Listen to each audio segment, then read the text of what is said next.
Welcome, my friends. Take a look at this preparatory frame. At first glance, it might seem that the three center-backs form a diamond shape with the goalkeeper. But if you look closely, you'll realize that these three players are actually the midfielders. So where are the center-backs? If we move forward a bit in the video, watch these two players running alongside the forwards. You guessed it right.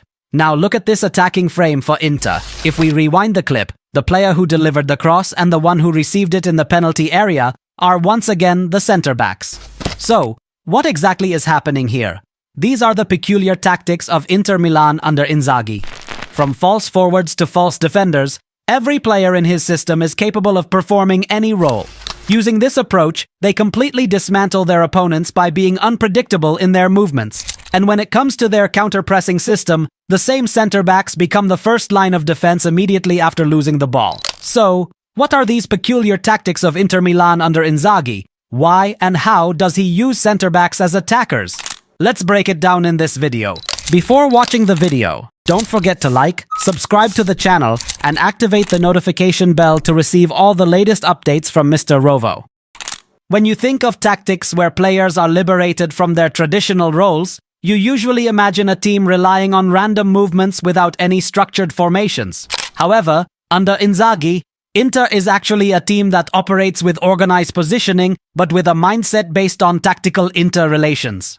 To understand this, in most teams that rely on positional play, you'll typically observe players rotating within designated zones where they feel comfortable. These rotations are predictable and safe, ensuring players remain within their zones during transitions. But in Inter under Inzaghi, the team maintains specific game structures for each phase of play, yet the players within these structures rotate unpredictably. In other words, player rotations can occur in any area of the pitch, regardless of their comfort zones. For example, when observing their build-up play against a team that presses deep without engaging the defensive line, you'll often notice the midfielders dropping deep toward the goalkeeper to receive the ball. By doing so, the midfielders join the defensive line, forcing the opposition's forward line to track this numerical overload, creating open spaces behind the pressing players. To exploit this, the center-backs make advanced runs into the space, receiving the ball from the midfielders. Thus, instead of individual player rotations, Inzaghi enables entire horizontal lines to swap roles, manipulating the opponent's lines and creating significant gaps. Due to the center-backs' progressive runs, opponents are forced to move away from the ball carrier to cover these advancing players. This gives midfielders more space and time to utilize their creative vision for precise passes from deeper positions, something that traditional setups don't allow. However, if the opponent remains disciplined and takes the risk of defending zonally, these horizontal rotations alone may not suffice to break their defensive structure. In such cases, Inter does the following. The last player you see is actually a center-back, but how did he get there? To understand this, when he initially carried the ball forward, the advanced midfielder dropped back to receive the pass, pulling the second defensive line with him.